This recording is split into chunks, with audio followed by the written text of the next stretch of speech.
I think that our little comments application is now looking pretty good, so we're going to start to move on to our next big topic. Now, to introduce this topic, I want to remind you about something that we spoke about long ago. Towards the beginning of this course, we discussed what a component was, and I had said that a component is a function or a class, and that we use these to produce HTML to show the user, and we also handle feedback from the user. Now at this point, we've kind of only done half of the boxes on here. We've really only spoken about what a functional component is, and we've really only seen how to produce some HTML to show the user, but not handle any feedback or updates or anything like that. So in this section, we're going to start to change that. We're going to start to discuss class-based components and how we can use them to somehow manage feedback from the user or from other systems inside of our program and update how our components are rendering content on the screen based on some new information. All right, so I want to first give you a quick overview on the differences between functional components and class-based components. One of the more challenging things to do when you are a beginner to the world of React is to decide whether to use a class-based component or a functional one. It's a somewhat straightforward thing to decide, but when you're first getting started, it can be kind of hard to figure out which one to go with. So I want to try to give you some solid rules of thumb that you can use. We're going to say that we want to use functional components anytime that we are trying to show simple content to the user without a lot of logic behind it. Now, everything that we've done so far in this course, like the approval card and this app and the comment detail, these are all examples of simple components that just create some amount of JSX and immediately return it. This JSX might refer to some props that we've passed into the component, but besides that, there's not a lot of complicated logic going on. So we can just create our JSX, return it, and that's it. If you feel like you are going to be creating a component that has exactly that goal in mind, just creating some simple content, you're going to want to go with a functional component.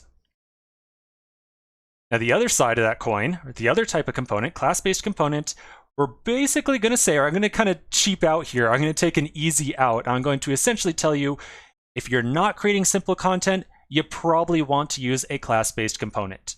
So if you have any complex logic, if you have anything that needs to respond to user input, if you have anything that needs to make network requests, anything in that regard, chances are you're going to want to make a class-based component instead.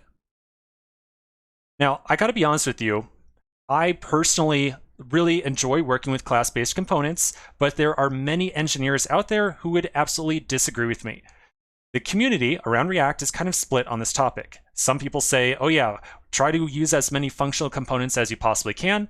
Other people say, yeah, use class-based components. Now, I want to highlight some of the pros and cons of either approach. Like I said, I am someone who kind of prefers class-based components, but I'm going to do my best to tell you why you might choose to use one over the other. Okay, so benefits of class-based component. Now, the first one on here is, in my opinion, one of the biggest reasons to use class-based components. With a class-based component, we get easier, we have an easier time organizing our code in general. Not always, but usually organizing your code is a little bit more straightforward. For me personally, when I look at a functional component, if there ends up being a decent amount of logic in here, and maybe even a helper function or two, like maybe a helper function right here, and maybe we've got another one underneath it with some amount of code inside there, when I open up this file, for me personally, it can be rather challenging to immediately take a glance and figure out what's going on inside of here.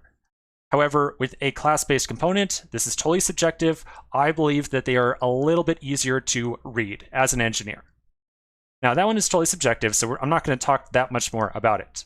But some of the other much more clear benefits of class-based components is that they can use the state system in React, which is something that we have not yet discussed.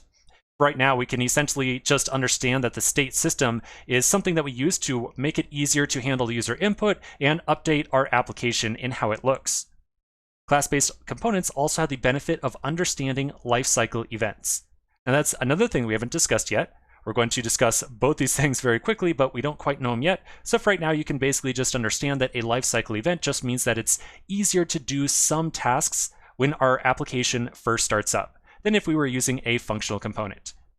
Okay, so that's kind of a short spiel on some of the benefits of using class-based components, but to be honest with you, understanding the difference between these two things is just about impossible until you see very good examples of both of them.